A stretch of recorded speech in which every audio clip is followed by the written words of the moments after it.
She was a, yes, this was an unbelievable school friend.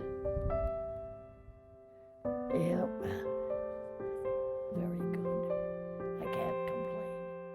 I was born in Hamtramck, Michigan. My parents had come from Poland right after World War I. When I look back at it, it was interesting, with war going on and all our things that were rationed or were not available. And if you dropped say a pin or a needle, you searched for it until you found it. You did, because you couldn't buy any. You had what you had, and that was it. My dad, he was a wonderful guy. He loved kids, and he was very good to me. He liked to putz around in the garage on his cars, and he would have me coming in, hold the screwdriver or turn the engine on. So I got quite interested in what he was doing, and it was very good. He really enjoyed having me there to help him. This was in the cafeteria at Wayne University. We were standing in line, and this young man in front of me wanted something special. The lady behind the counter couldn't understand what he was saying. And I realized he spoke Polish, so I, said, "Can I help you?" And he said he wanted apple pie or whatever it was. And so that's how I met him. I was involved with another man, and I wasn't really interested. But my mother loved him, and any excuse to invite George to the house or whatever. And finally, I told my boyfriend, "That's it, bye, dear." It was nice, but George is better.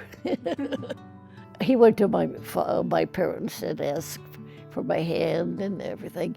And then they asked him, what if Poland went to war against, say, United States, what would you? He says, "This is my country. I do not want to go back to Poland."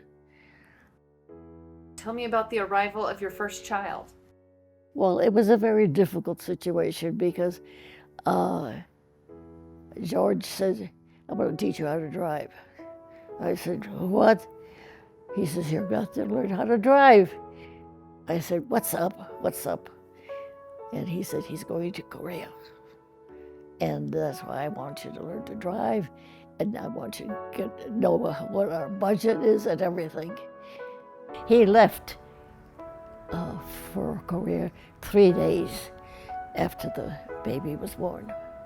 Fortunately, we were living at Selfridge Air Force Base in Michigan, so they let me stay on, so I didn't have to move. And my parents, of course, were in Detroit, and that's 50 miles from Selfridge. So it was nice because they could come out to visit me on weekends, and I would go to their place, every few weeks, and it worked out very, very well. Marcus, my oldest, whenever he had a toy, or for instance, if I broke something, I'd give it to him, and I knew he would fix it. He was very curious about how things work.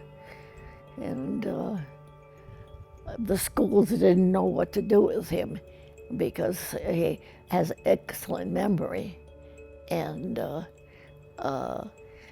he would get bored in school because it's just not enough. And that's why they decided that at the age of 15, he can go to college. Yolanda was born in 3 years later. Yeah, 3 years later in Dayton, Ohio. And she was a good kid. And George just adored her.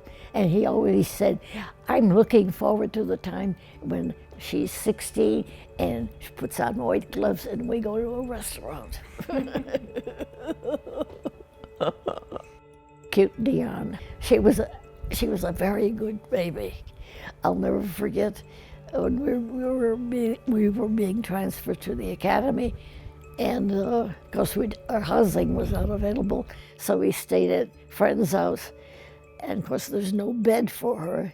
I'll never forget putting her under the fireplace, and she slept, under the fireplace for quite a while. Fairfax County would have classes. There was an organization called Parents Without Partners. I'd go there with my girlfriend, and we really weren't concerned with the dancing or anything else. In fact, most of the time we worked in the kitchen. And one evening it got very, very cold, so we decided we'd go to Denny's, and sitting at this table, around one of those big tables. There were quite a few of us, and we were just yakking away. And this one man turns to everyone and says, "I miss a woman mostly at night." I thought, God. And anyway, we started going together, and it went on for how many years? 15 years, something like that. I'll never forget this. When we came back from Australia, my mother was in the hospital with a stroke or whatever, and they put George in the hospital too. He'd go visit my mother, and I'd go visit both of them.